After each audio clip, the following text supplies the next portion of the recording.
I'm just not gonna number my Pokemon stuff since that'll be just a I'm general yeah, I'm discussion. so glad. This is this is episode 108 of Future Chat, the episode wherein everybody here is apparently going to strain to not talk about Pokemon until the end of the show. And just heads up, I'm Yeah. not going to listen to 107, not with a title like that.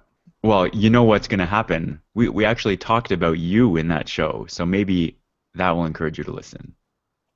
I assume I was talked about. That's why you're talking about Bulbasaur. Because why else would you talk about Bulbasaur? Yeah, Honestly. I'm not actually sure you came up at that point, but anyways, Oh, really? uh, yeah, this is a show that got out of hand because there was a phenomenon that took over the world, or at least a huge part of it, or at least a huge part of the English speaking. I have no idea what the uptake is in countries that don't speak English, uh, but I assume it's pretty popular. I don't know. I don't even know if it's been localized to other languages than English. But You can uh, just set your language to whatever you want, but if it hasn't been localized, it'll just show up as English. right? So we're going to talk about Pokemon and the worldwide phenomenon that it is later. And first, Nick, why don't you tell us what your issues are with Ubuntu this week? Okay, well, I have two things I want to get to right off the top. One is why Ubuntu isn't working this week, and the other is questionable choices made in my family. Hmm. Yeah, usually my dad will, well, depending on the time, how it works out, usually he'll tune in to just the very first part of this podcast live, just Okay. in the part where we talk about how we're doing. And someone decided that, I think, someone decided that the Champs-Élysées was more interesting than our podcast this week. I, Dad, I mean, I would say you can do thanks. both. I don't even know what that is. Or it's not Élysées, it's Élysées. The Champs-Élysées? No, I think D'Elysée, Is it? d'Elysée. Okay. Yeah, The point is, the Tour de thanks, Dad. France. Why don't we Yeah. just call it Tour de France? Well, I believe No, that's not it. wait, what are we talking about right now? The Are we talking about prominent local, like landmark? actual news? No. Okay, hold on. What are you talking about? My father is in France. Oh, literally, okay, literally the Champs-Élysées. Yeah. My father decided that hanging out on the Champs-Élysées, which is an avenue now that I see it, Hmm. he thought that would be more interesting than listening to Future Chat Live. Is he aware that we stream live on the Yes, internet? That because we mentioned that not 5 minutes ago. so I don't see the issue here. He can listen later. He can listen now. I don't understand. He should do both, if we're Barrier, being honest. which we are. Yeah. So really, the issue here is not that he isn't listening live. It's we're trying to figure out if he's going to listen at all, which I hope he does No, now. he should be listening live. That is the issue. Yeah. So for people who aren't aware, that actually is like that's like the finish line where they set up for the Tour de France. Like it ends at the Champs-Élysées. Gotcha. Ah. That's how that comes into play there. Yeah. So So, yeah. what's wrong with my computer this week? And it's a fun story. Just the other day, I had to force reboot, and the computer was in the middle of an update, and I was like, nah, I don't know how this is going to go, but we'll see, because the update was frozen and just not responding. Right. And so then I tried to boot up the machine, and it booted fine. And then I logged in, I typed in my password, I hit enter, and it hung, and then it gave me the login screen again. With the little, I don't know how familiar you guys are with Ubuntu lately, but it has the little drum. That Yeah. thing Yeah. gave me that and gave me the login screen again. I typed it in again. It gave me the drums again, etc., etc. As it turns out, the solution appears to be. Sorry, I'm looking at Emma. Yeah. The solution appears to be loading an old version of Linux. Okay. So Yeah, how did like you get in now? I loaded 0.41 instead of 0.42. Oh, okay. That appears to be a long-term solution. So I want to Interesting. finally upgrade to 1604, Hmm. which I have not yet done. Interesting. The So you guys don't. on. Oh, sorry. Yeah, Go go ahead. ahead. No, go ahead. I was gonna go on a tangential subject. So you don't have a solution. You're just you you downgraded. Band-Aids.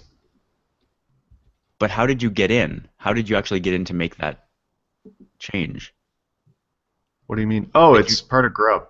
Okay. Okay. It's part of the bootloader. There's Ubuntu and advanced options for Ubuntu, and it's under advanced options. Okay. Yeah. So, brought to you this week by Grub. Brought to you every weekend by Grub, but special thanks to Grub this week. Fair enough. Also, my researching staff. Hmm. The guys on ATP were talking about Hackintoshes They recently, were. this past one, and what's it, John? I think it was John that was talking about his experience with the Hackintosh, and maybe it's Casey, I can't remember, and how he's like, oh yeah, I ran or I installed OS X, not OS X, whatever the version of Apple's OS was at the time, on a PC. And he's like, oh yeah, and Wi-Fi didn't work. Oh, and audio didn't work, but I liked it. And they're like, those are kind of major issues if you're trying to have, Apple's And OS on your in all PC. seriousness, when I first got into Ubuntu, those were my problems exactly. My Wi-Fi didn't work and my audio didn't work unless I had headphones, but I just liked it so much. I was like, well, if I put my headphones in, this is fine. Right. Headphones, wired connection, this is great. It's so It- fast. It was definitely Casey because Okay. John would never do that. But I want to say, for the record, Nick, the difference between a Hackintosh and Ubuntu is that Ubuntu you can Google and fix it, whereas a Hackintosh it's not a solved problem. They have no idea how to get it working because it's not on approved hardware, and that's the whole reason that they're such weird beasts Well, compared to Ubuntu, which works on nor everything. was this on approved hardware. Whatever laptop I had, it took forever for them to Yeah. finally support it. Right. Anyways, so hopefully your problems will be fixed eventually when you decide to man up and upgrade to the latest Ubuntu. You said there's a new major version that you haven't done yet.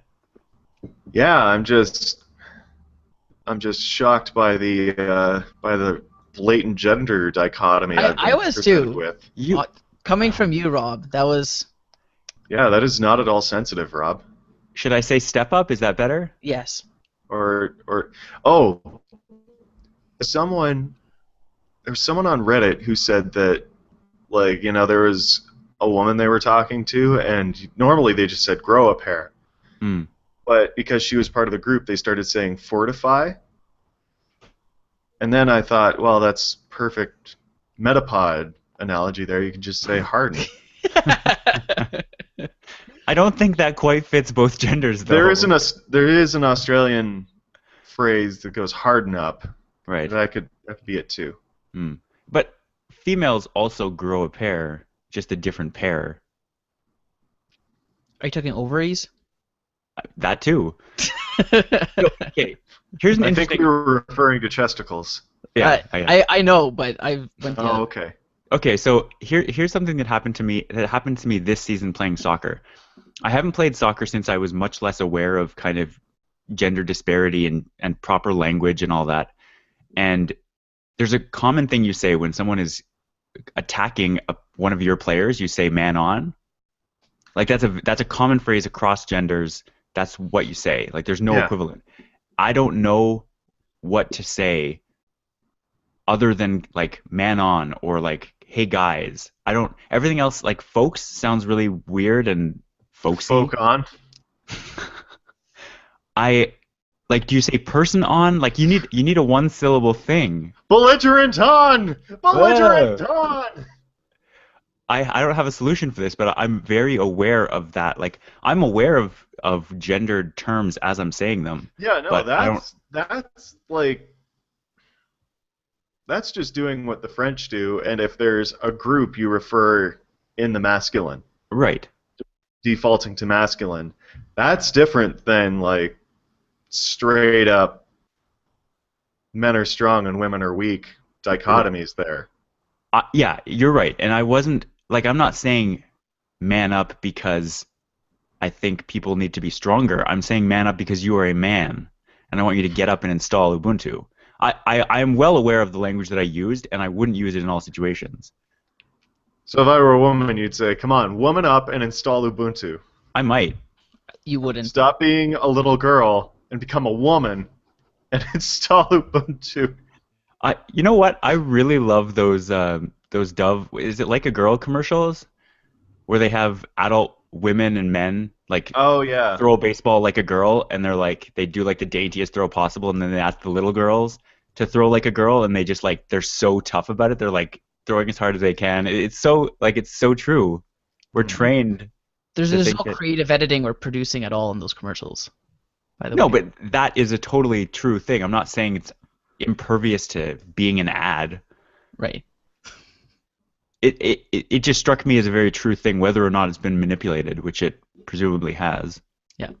I still very much support the thesis of the commercial, Agreed. regardless how it's Yeah, been Mike. edited. Way to go, Was- Mike. I've noticed that Mike, Emma's. do you not have a daughter? Yeah. I've How noticed. you're raising your daughter, Mike? No, this is where I'm going with this. So I've noticed that with Emma's dolls or toys, she had, I think it was like a Shamu whale, and then a little Cabbage Patch doll, and Mhm. then a little princess or something. And she said, "Oh, the whale's black colored and the doll is skin colored." And so then I'm like, "Oh, well, like skin can be different colors." Mhm. So it's like that's peach colored or whatever, right? So I'm trying to not get into that idea of Yeah, like yeah. skin colored, right? Because like I know why she's saying it, Mhm. but I think that's the kind of like mindset that you get into just growing up, that it's like, well, this is skin colored and that's a different color. It was like, well, Right. that's not really a thing. Mhm. Although that being said, there's a limited palette of skin colors that we have. It's just much broader than just kind of the quote unquote default white Right. person's skin color. Right. Okay, best skin color story ever. In Kirkland Lake, Ontario. I don't know if Uh-oh. you're familiar with Kirkland Lake. No. Interestingly enough, Elliott Lake came up in conversation the other day. Of course it did. We're talking about places that Ellen could stop as she goes back across northern Ontario. So, Amon, if you're listening, aren't you from Elliott Lake? Is that a skin color story, or is that still coming? Yeah, no, the skin color story is coming. Okay. So there was a couple that had a baby in Kirkland Lake, and so they kept the baby for jaundice because the nurses looked at the baby and they thought it looked jaundiced. But like all the blood work was coming back negative for all the causes, and they were like, we just don't know what's wrong with this baby. Like everything looks fine, it should be okay, but it's not. It's jaundiced. And finally, I think it was the mother said, my husband's Asian. Oh no. And so apparently the baby had a slight yellow tint, according to the nurses, from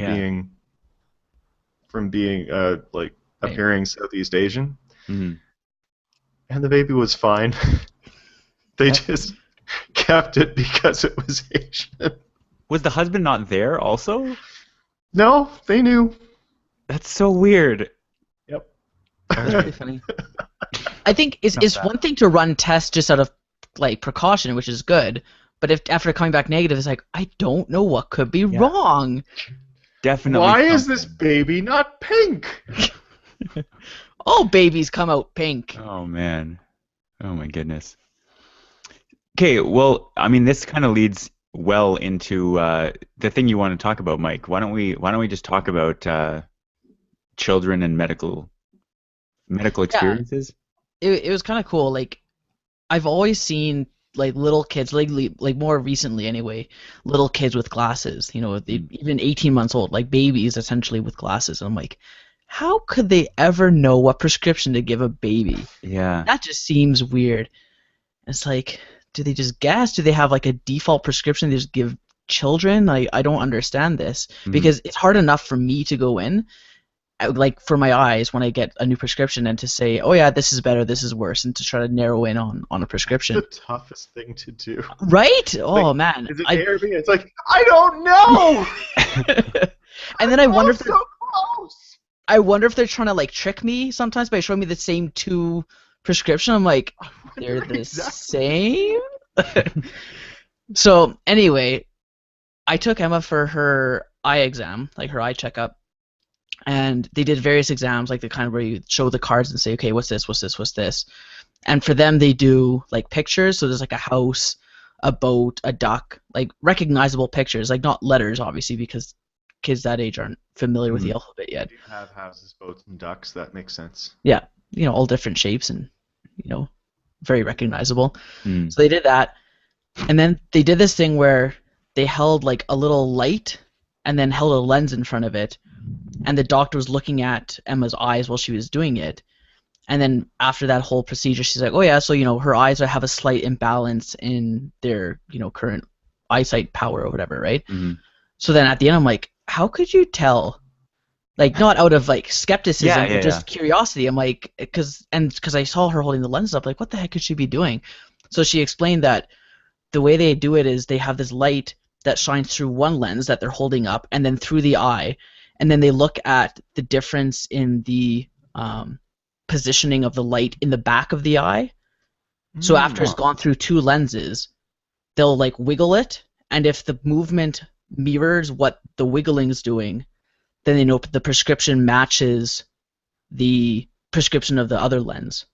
Right. Or is like the reverse of it, I guess. Like it Yeah, yeah, cancels yeah. it out. But if you move it the one way and it moves the other way, then they like change the prescription till it's a neutral change, like so that it Huh. matches. So you're basically trying to cancel out the refraction of the eye's lens with this bigger lens. Mhm. And then that's kind of how they give a rough idea of what the prescription of the eye is. So like once she said that it reflects through or refracts through the one lens in the eyes and then hits the back of the eye, and they look to see what the light's doing at the back of the eye, then it made So, like, sense to me. they looking for a point of focus at the back of the eye, and if it's too big, then it's wrong, or I'm not sure I No, understand. Sorry. so she's saying that they look at the light in the back of the eye. I don't know how Hmm. like focused this light already is, but it must be focused enough that it can go through the pupil and still be seen in the back of the eye. And so like it's refracting twice. So if you have like the refractive index and then like Yeah, the through inverse, the lens in front of the Yeah. eye, and then then the hits lens the of the eye. right. Because if it Yeah. refracts one way and then back the other way, then it's a net like no change Right. of the position, right? But Wait, if so it's like they're bouncing it back and looking at. I'm not sure I'd how have to this works. draw like Sorry. the ray diagram for the light, but Okay. d- So you go away, get a whiteboard, some markers. Rob and I will occupy ourselves. if you just look up like double lens refraction, it should kind of be I think we're self-explanatory. familiar with double lens refraction. Well, Like well, I'm not sure how they're measuring it at the back of the eye. That's the problem. they're not measuring. It's completely qualitative, like subjective So determination. are they looking at the light at the back of the Yeah. eye? Yes. They're like literally like looking How? with their eyes, I don't know, but they're looking into the back of the eye and they're like wiggling this light to see what it does at the back of the eye. It's very Huh. imperfect, but it's the best they can do when kids are that young. Yeah. Well, I mean, yeah, that sounds fantastic. Like Yeah. So anyway, they're able to I determine that her one eye is slightly stronger than the other, so they're gonna keep a close eye on it. Ooh. Yes. uh, And I've yeah. I've actually been impressed with Calgary eye doctors so far. I am Yeah. at risk for glaucoma, Ooh. and so in Belleville, the test is to actually like anesthetize your eyes and then poke them. Yeah, and as someone who doesn't like their eyes being touched, that is like they've got me in the back of the chair, and I'm like struggling and getting away. And they're like, and I'm like, I'm sorry, I don't mean to be doing this. It's just happening. Yeah, yeah. I had one eye doctor say that the absolute best thing was patients that pass out because you can just do the exam like Right. that. Huh. But yeah, here they just like you sit in front of a thing and it shoots a puff of air at your eye, and then they like measure what that puff does, and that's how they determine eye pressure. Well, they've had that for a long time. I've had that test before. Is that not common? Just comparing to Belleville, I think he's saying. Must be nice, Mike. Was that like one bad doctor in Belleville, and that's become the Belleville No, that's barometer like for? the state of the art in Belleville because there's Oh, not enough people to warrant buying such an expensive thing that Hmm. does the ear puff thing. So far as I know. interesting. Belleville optometrists and ophthalmologists, please write in. Yes, please. Interesting. We know you're out there. Yeah, that's unpleasant. I find it very odd, the idea that a child needs glasses that young. So this is the thing, and I was thinking the same thing. I'm like, what is she needing to read, like, or to see far away, Well, like? she has to learn to do it, right? So the whole thing is that if you catch it early enough, then you can train your brain to like start strengthening the other vision, like the cortex or visual cortex, I Right. guess you'd call it. But if you wait too long, the brain just starts like reinforcing that imbalance, and it gets like too far along to actually correct it. But between like birth to 6 years is the most development for the visual cortex. Okay. So they're able to like actually train the brain to kind of like fix that imbalance. So That's awesome. if vision was weak, they would try to do things to strengthen vision in general. But if there's an imbalance, like would they get bifocals? Would they only have one actual corrective lens in one eye? I think yeah. So they basically I think weaken. Weaken the good eye? She was basically saying that you'd like cancel out the imbalance. Right. So like yeah, you tell the brain to like strengthen the weak eye more. Right. So yeah, I guess make the weak eye even weaker, so that you're strengthening it, or maybe the other way around. I'd have to think about it. Yeah, But, I mean, I'm sure it's yeah. like complicated and they've done their Yeah. homework, but yeah. But I don't think it's the same way that you get corrective lenses as an adult, because that Yeah. one you're just trying to fix the vision, so your brain doesn't have to overwork itself to try Right. to Well, fix and so it. that you can actually focus. Yeah, but as a kid, you're just trying to train the brain to strengthen like the other Yeah. eye's vision. Yeah, because you wouldn't want to have a toddler at any age really when they're trying to learn. You wouldn't want their vision to be blurry. You wouldn't want them not being able to actually see, or like if you can't read, how are you going to learn to read? Yeah. Like you need that. So I get it, but it seems strange to picture a child that young with glasses. Yeah. And what they'll do sometimes, if it's like a strong enough imbalance, that they'll have these glasses that have one eye blacked out, Right. so that your brain just doesn't rely on that eye at all, and you only wear that for like 2 to 5 hours a day or something they were saying. But Mhm. yeah. I remember seeing those. What's that? I remember seeing those as a kid. Interesting. So there's a lot we can still talk about here before Pokemon.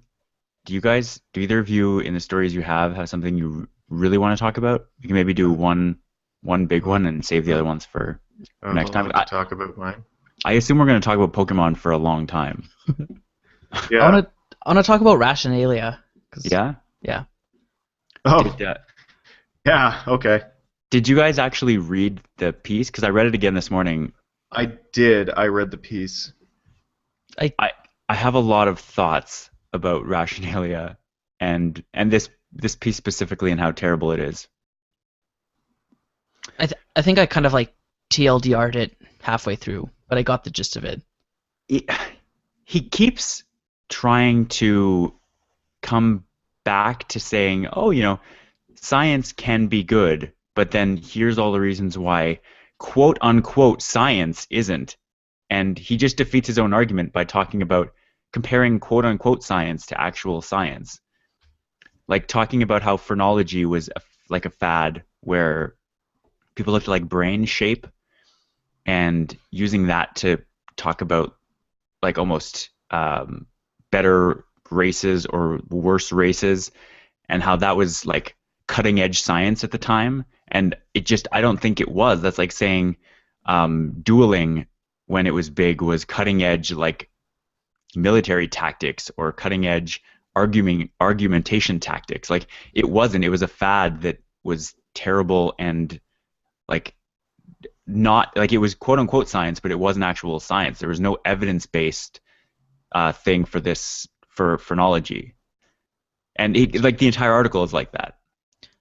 Is it fair to say that those arguments are more straw man arguments where you're trying to set up this false, maybe that's not a straw man then, but you're trying to set up No, this this I this think you've got a good straw man there. It's like, okay. well, this is what the rationalia people believe, and it's wrong. Right. And then That's like a false something. I can't remember what the False philosophy dichotomy, term. maybe? No, not a false dichotomy. no, I was gonna say I thought that was straw man. That might be straw man. Anyway, I thought he was doing. Well, it Mm. Yeah. sounds reasonable now that you say it. So I guess what I was gonna say is yeah, because he's saying that this is what science, quote unquote science, used to be, we have good reason to believe that where science is now is reliable and well past that.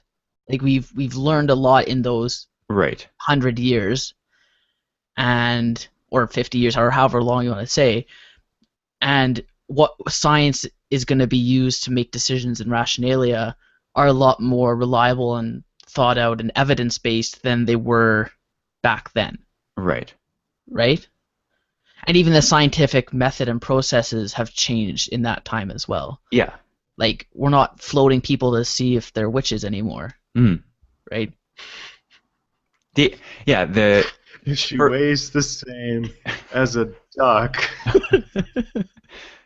for people who aren't going to read this entire thing, rationalia is this. I don't think it's actually Neil deGrasse Tyson that started this, but he wrote a bit about it and has been talking about it. It's the idea that a government or a nation should be set up that is that makes policy decisions based solely on evidence, not on ideally not on biases, not on kind of constructions, not on subjectivity, but on kind of objective reality directly from evidence. And it's a good article in that it's a great thing you can look at to go like, this is why this is wrong, this is why this is wrong, this is why this is wrong. And I just think that like he goes on, he mentions the Third Reich as a secular utopianism, whereas it was just a genocide. It was like the least scientific thing that we can possibly imagine. Oh, Under But the I mean, guise he- of being scientific. Right, under the guise of quote unquote science. Yeah, he makes proper arguments in that. Well, these things were based on quote unquote science, man. Mhm. But like it wasn't actually with hindsight, you can see that these scientific listeners, that was air quotes there. That was silent air quotes. Scientific studies, but like it wasn't properly done. It wasn't Hmm. proper science, like phrenology or differences based on race, etc., etc. But like, this was just. It was a painful article, and I'm just gonna like come out and say my absolute gut reaction. Like it was written by a sociologist, Mhm. and I don't think that they really appreciate proper statistical weighting of evidence and stuff like that. Right. And there was also the little like tweet that Neil deGrasse Tyson gave saying, "In science, when human behavior enters the equation, things go nonlinear. That's why physics is easy and sociology is hard." And the sociologist is like, see, sociology is hard and physics is easy. I've been telling you this the whole time, and I've got news for the author. I bet Neil deGrasse Tyson could pick up some sociology, but I don't think the author can pick up as much physics as Neil deGrasse Tyson does. Right. I thought, oddly enough, that last tweet in the article from Neil deGrasse Tyson, the article writer completely missed the point of what he was saying. Tyson was saying, of course, this is hard. He wasn't trying to say like, oh, physics is easy. Like he was explicitly acknowledging this is a complicated subject, and that's the whole point. Like that's why this is going to be a difficult, like that's why this is going to be a challenge to actually do. That's why politics is a challenge. But it seemed like he was sort of saying, he sort of brushed it off as going, oh, he just thinks, oh, it's complicated. Let's not worry about that and go with rationalia. But what he's saying is even rationalia will be hard because sociology is hard and people don't behave rationally all the time. Is that what he was saying? That's how I read it. It's not. I assumed those are two distinct tweets. I didn't. They're maybe look at the distinct, timeline. but I think they're internally consistent. Okay, so I want to play the other side of the argument Hmm. and talk about immigration. And if the evidence so far suggests that people who commit, say, acts of terrorism are most often people who are either recently immigrated or, follow, extreme religions from other parts of the world, whatever, is that evidence to suggest that you should tighten immigration policy and not be as welcoming of people? If that were true, that If- would be, but it isn't true. I- If I can like give what I believe to be an actual answer, you figure out the economic cost of one of these hypothetical terrorist attacks and weight it against the economic benefits of introducing large groups of immigrants, which is why Western countries are allowing a lot of immigrants in. Right. And I mean, that also has the explicit assumption, I believe, that it's immigrants that are or immigrants that are perpetrating these terrorist attacks, Yeah. where a lot of terrorist attacks are actually carried out by native-born citizens. The Yeah. vast majority. No, so that's why I said if. Like, if Yeah. that were, like, in a hypothetical situation, if that were the case, would that be, in a social policy sense where you're trying to be, empathetic and sympathetic and, welcoming of your world's population and whatever. So you're trying to balance kind of the evidence with, well, is that the good and right thing to do? Right. And Nobody- and often that can't be based on evidence. No So policy. Yeah, go ahead, Nick. I think, knowing very little about it and having not actually gotten to that part of my one book on political philosophy, I'm pretty sure rationalia would employ utilitarianism, which focuses on doing the greatest benefit for the greatest number of people in terms of a policy lens. I'm pretty sure that's what rationalia would employ. So you figure out what's going to do the greatest amount of good for the greatest number of people and then do that. And if that means admitting some extremist terrorists, maybe that's good. If the extremist terrorists, if it's like, I don't know, 9 in every 10 people instead of one kook in every million, then maybe you shut your doors. Yeah. I would make the argument there is much more than one kook in every million already. Yes, here, that is. so, yeah. I think you're right. Right. I think when it comes to immigration, the policy is not we're okay with letting a couple terrorists in out of every million people. The point is we're screening everyone who comes in and making sure that they don't have terrorist affiliations, that they ideally would not like. Nobody is saying we're fine with letting terrorists in. They're saying we are going to going to welcome immigrants with open arms, especially refugees, and we are going to police everyone the same Right. way. Citizens Yeah. or Breaking otherwise. laws. Yeah. And I think that's part of the problem. Like, you have to realize that it's people being radicalized, not Right. immigrants being radicalized. Yeah, exactly. Right. Because, and this might be another contentious statement, but immigrants are people too. Yeah. Yeah. Yeah. I'm not sure immigrants- that would fly in my hometown of Belleville, Ontario, but I think it can fly here in this Yeah. in this space. People often forget, I think, and even when they're reminded, it doesn't, like talking again about rational thought, people need to really be reminded that immigrants, like North America was, like the way it is now is the way it is because people immigrated here. for Mhm. better or for worse for the populations that were here before, like obviously for the worse.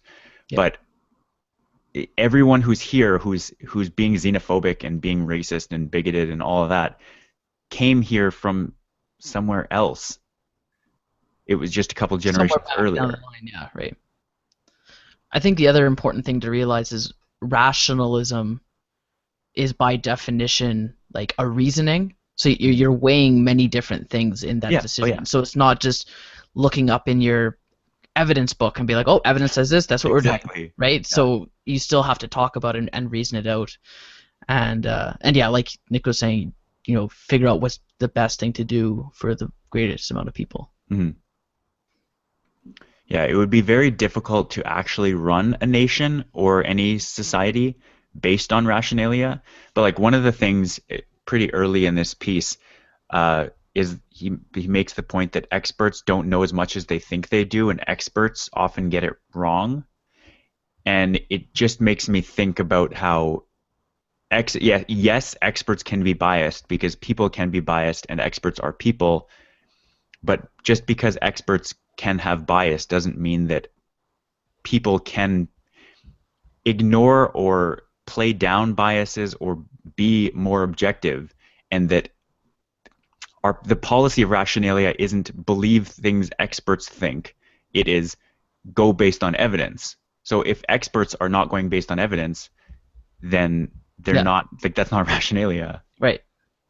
Oh man, and I'm reading through this article again. It's just Mhm. getting me all riled up. Yeah, I know. In I was fact, so upset. creationism has a lot more in common with scientism than folks like Tyson or Dawkins would ever admit. Hmm. Like Tyson, creationists begin with certain prior commitments. In brackets, evolution cannot be true is to science cannot be wrong, and build an impressively consistent argument upon them.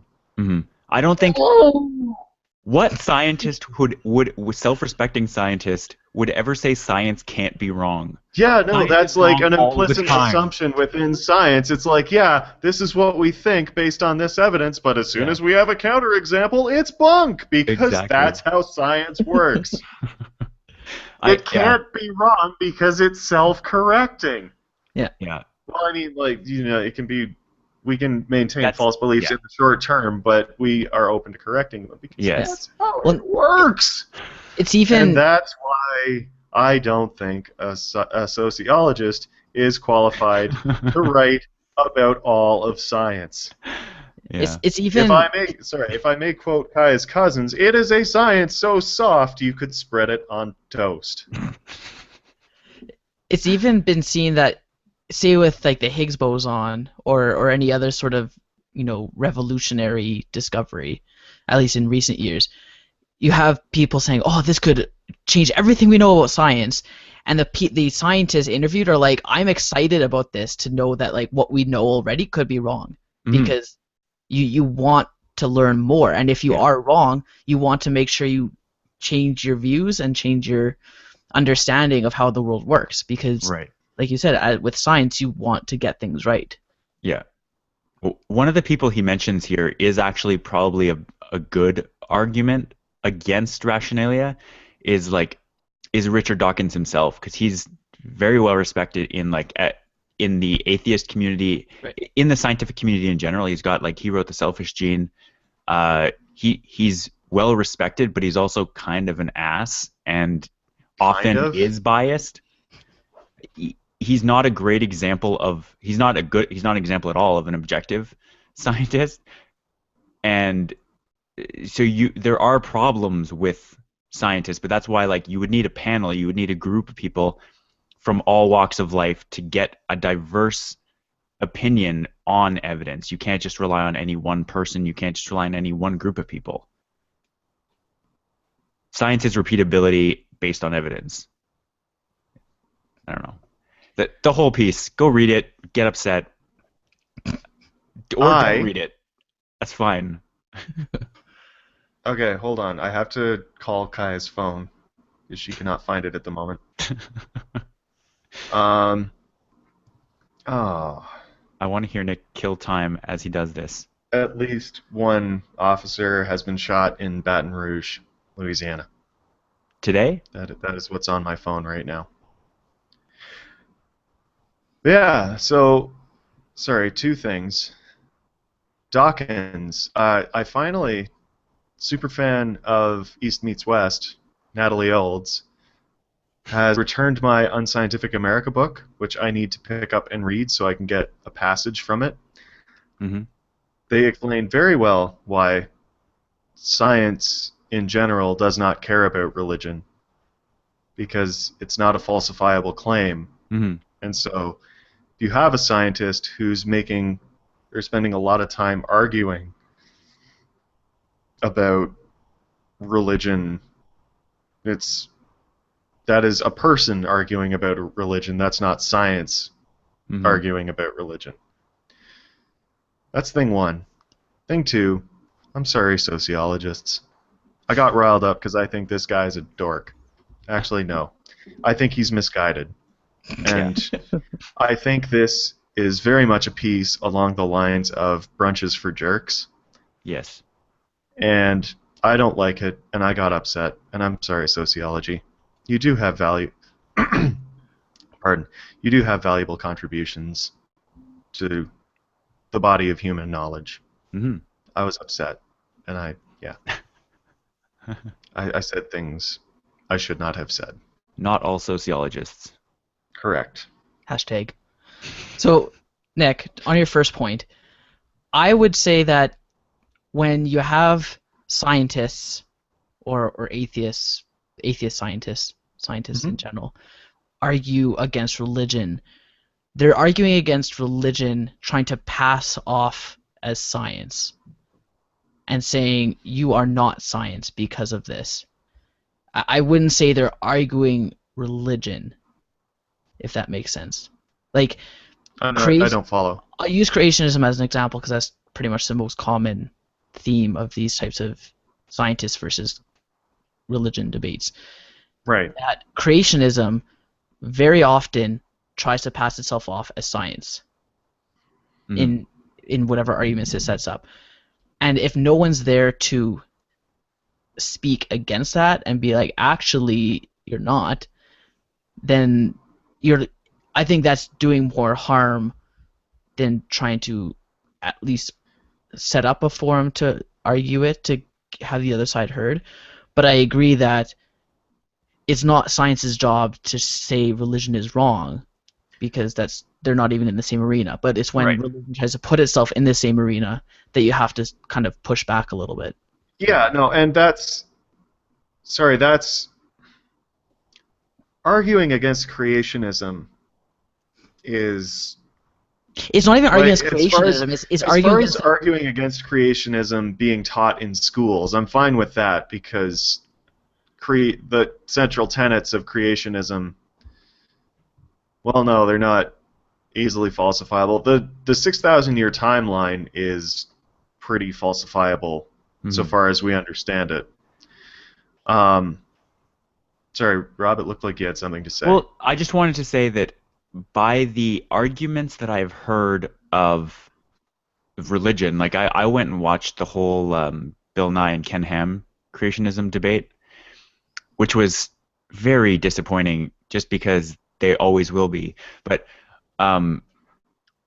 you can always take the argument to the next level, and you can say, oh, the 6,000-year-old thing is true because that's how it was made. You can always go to the next level and say that's because of religion, that's because of God, that's because of a bigger idea that we don't understand.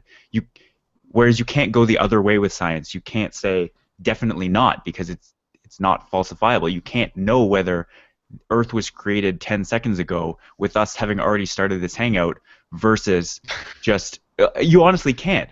Versus it having do I existed remember that, or was that implanted? Exactly.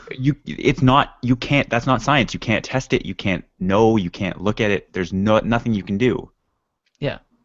Well, and that's why I don't think it's even a matter of arguing against creationism. Like, you can believe that if you want, but don't call it science. Right.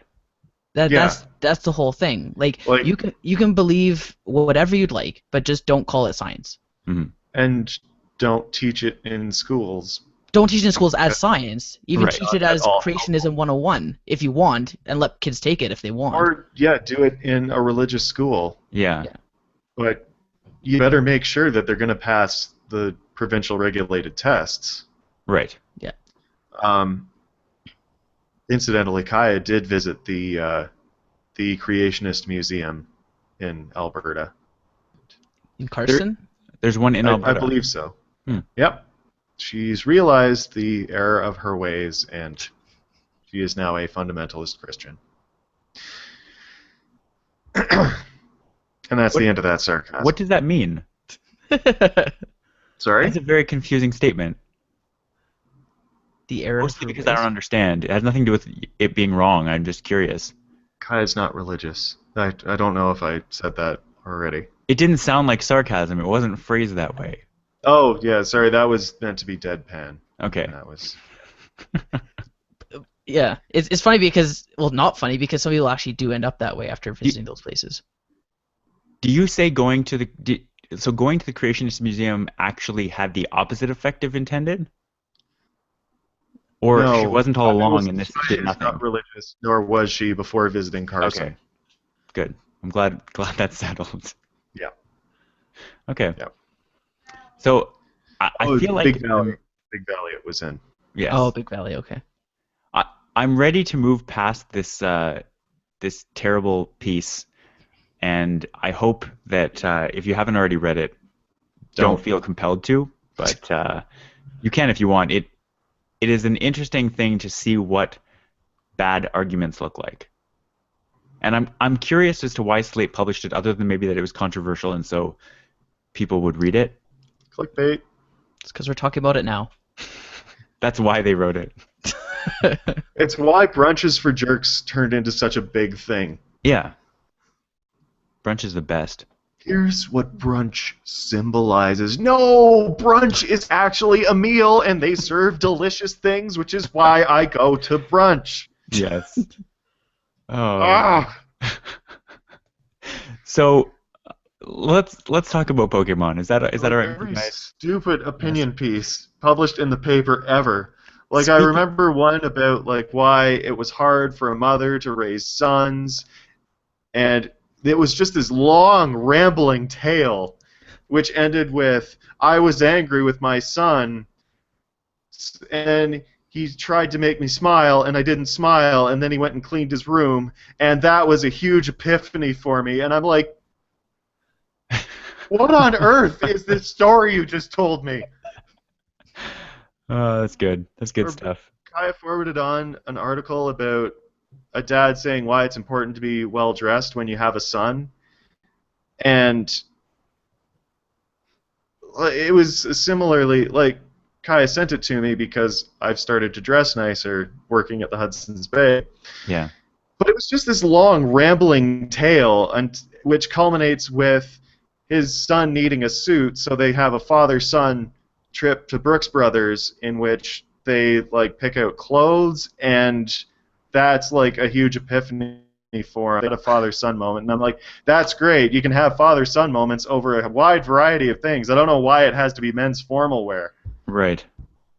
God, I hate the newspapers so much. Oh, this was the newspaper? No wonder. This was a newspaper. This was in the Globe and Mail. I'm sure there were people that loved it. Probably Yeah. men that wear formal clothing a lot. Yeah. So, on to other controversial I think am pieces so people are angry talking today. about on the I am internet. sorry. Let's talk about Pokemon. So, Nick, you just started yesterday? Is that? Day before yesterday. Okay. 36 5 hours o'clock. ago. Yeah.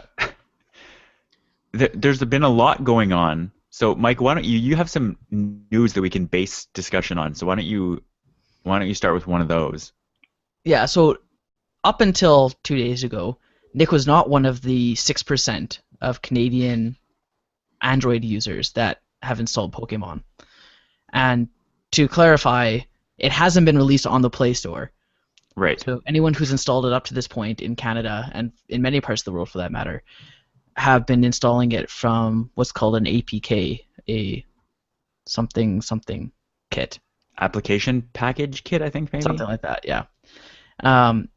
So it's what's called side loading when you install those APKs on an Android device, because it's it's the same way you download a program off the internet and install it on your computer. Because a computer generally doesn't have its dedicated store other than iTunes and the Windows Store Yeah. or the Microsoft Store. But when it comes to Android devices, it's fairly unconventional to be installing programs like that. I often will install the Google updates, say the Hangouts or Right. Gmail or whatever, if I find something interesting that I want to try out before it's released, and push to my device. And those are signed by Google and verified and secure and whatnot. So there's little to no risk of downloading those APKs if you have a trusted site that you can go to. Hashtag Android. Hashtag freedom. Hashtag Linux is communism. Yeah. So there's a site called APK Mirror that hosts a lot of these APKs that people download, and they released fairly early on, if not the first, Pokemon Go APK. And last I heard, they had I want to say a couple million page views to that site. Right. To install this APK, and so I installed it on my device, possibly the first or second day it came out on that site. Rob, did you install it on your Android device or no? No. No. I Okay. don't know how they're treating. I don't know if you actually wrote about it, but there was talking about banning players. Yeah. And I didn't want to install it on more than one device, just in case that was a thing that could get you, like, use the account on more than one device. Just it seemed like that was a possible reason to not let you, like, to soft ban you. They've been soft banning people for a couple hours at a time. So they're like faking location. They're like doing interesting things like that. Not for installing it out of country bounds. Like logged in on more than one device or installed on more? Trying to be logged in on more than one device at a time, like just trying to farm, and I could see them getting into things like that. Okay. And so I just didn't. First of all, my Android phone's just like sitting there. Actually, it's right behind me. I just didn't, because I haven't touched it since that came out. Right. Yeah. So I had installed it, and Rob, I've both been playing it probably for the same amount of time, probably for about a week now, I want to say. Something like that, yeah. We talked about it. We'd just gotten it last show, right? Yeah, I think so. And so, 6% of Android devices, they don't have stats for iOS as per usual, because Apple doesn't release stats like that. Or right. The developers could, but they're not. Yeah. I'd imagine it's significantly less, because there's a bit more hassle to put on an iOS device. I would imagine it's significantly higher based on a walk that Kai and I had in Princess Island Park in the rain. Really? That place was crawling with wannabe Pokemasters. With iPhones, though? No, Nick, you're saying it's higher than what? 6%. Oh, no, I'm saying that okay. Yeah, it's because iOS has a non-insignificant number, but it's not sorry, high. I meant like Android devices, because... But you also have a broken sample. Also, bias sample, too. Yeah, you can't see. 100% of people in the area have Pokemon. That's true. I see a lot of Pokemon trainers around, is what I'm trying to say. Yeah. Oh, for sure, and I don't disagree. It's been crazy, and it's funny because when I'm walking around downtown at lunch playing Pokemon, every person I see that has their phone open, I'm like, I bet they're playing Pokemon, even though they're probably not. But it's just that mindset of like, I'm playing it. I bet you are too. Yeah. No, like, look at the screens, man. Oh no, for sure. Yeah. Everyone everywhere. Well, it's funny. I'm on a couple of Facebook pages for Pokemon Go players, and there's people on that will say, "Oh yeah, we were out from like 10 p.m. to 5 a.m. last night," and this other person was saying that, "Oh yeah, I was out 2:30 p.m. to 10 p.m. just in Princess Island catching Pokemon." I'm like, yikes! Oh, you guys have so much time on your hands. Yeah, how? And I remember that it's summer and there's no school. I was gonna say underemployment is really gonna pay off for me in Pokemon Go. Yeah. So, Nick, why don't you tell us how your experience has been? Because you've had it for less than 48 hours, and you're at what level already? I am. Let me double check here. It's actually open. I am 7,000 of 9,000 through level 9. Wow. That's impressive. That's very fast. I'll give you props. I have seen other people who have full-time jobs that got to level 9 in one day. But they did not work at those jobs during they that day. clearly weren't working at those jobs. Yeah, that's right. No, Nick, trust us. We're level 12s.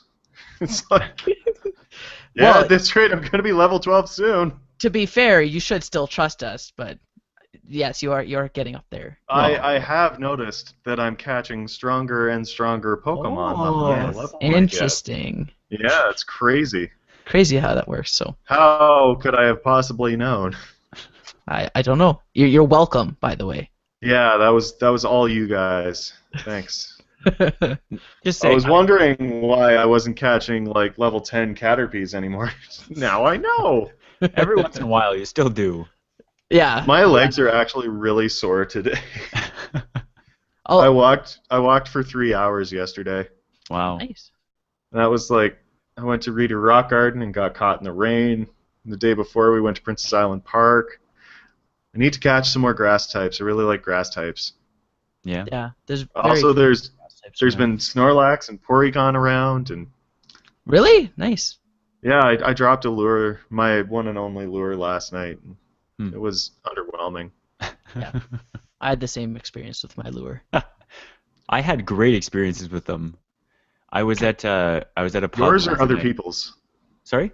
Yours or other people's? Both. But Okay. specifically, I was at a pub 2 nights ago, and there were two stops right across the street from each other, and Mhm. both had lures on them, and it was just like I was out with like 10 other people, and I was just like just playing the entire until they ran out. It was just like it was nonstop just catching new ones. What types of Yeah. Pokemon though? A lot of drowsies. Drowsies Well, are very popular in right. Ottawa. So I consider that disappointing because I think drowsies are really popular in downtown centers. It Yeah, sounds like. it's because it's so boring. That's what I've heard. The capital of Ottawa, the capital of Canada, is Well, a perfect place Calgary, for It's drowsy. all it's I here catch are too. drowsy. Yeah.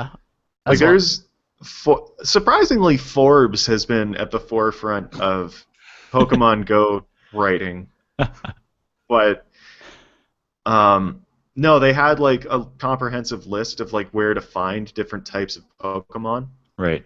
I kind of want to go to the fire station and see if I catch some fire types. Yeah. That's But- apparently not a thing.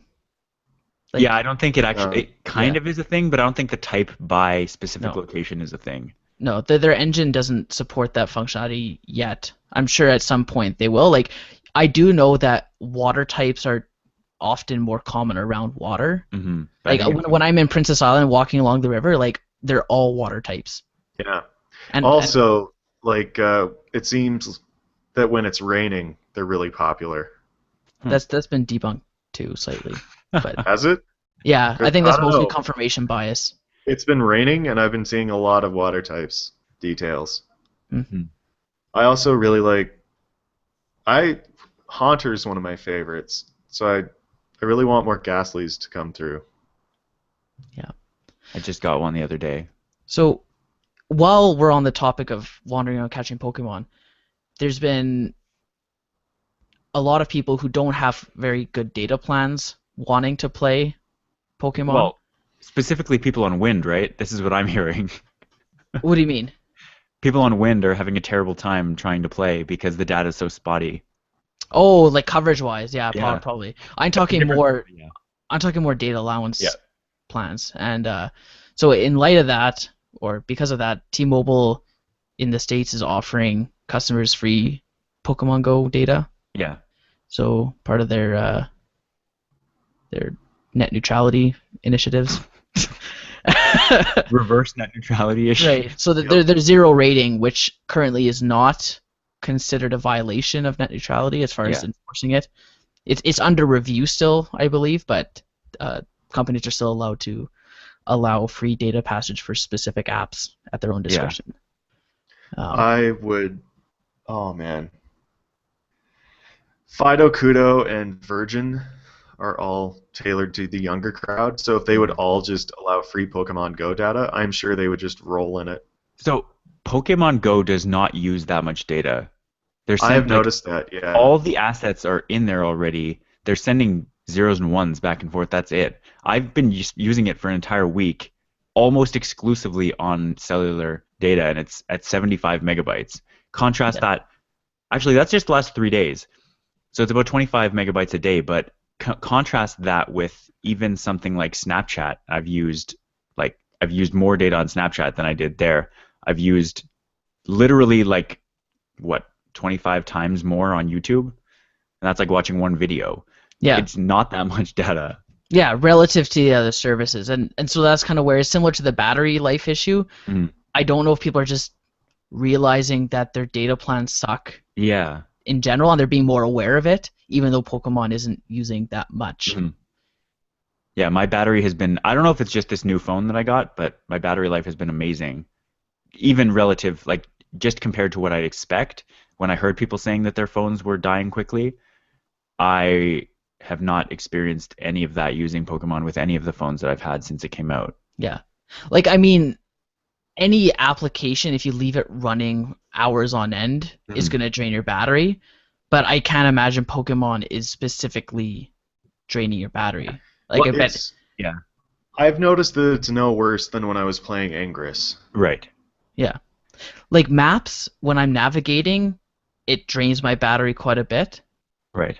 Like, if I'm driving for an hour and a half Yeah. without my phone being plugged in, like, it will drain my battery a good amount. But I wouldn't say that Pokemon's any worse. Right. Or YouTube. Even if I watch like an hour and a half on YouTube without plugging it in, it would drain it pretty Right. badly. So I don't think Pokemon's any worse than any other app. Yeah, I would say it's almost certainly better than YouTube, for instance, because Oh, for YouTube's sure. constantly using massive amounts of data. Yeah. I also want to just make sure that we've mentioned that Team Instinct is the official team of Future Chat. It is. It is. Yeah. Research staff included. Now, I chose Actually, it. yeah. I chose it because it seemed like the most kind of.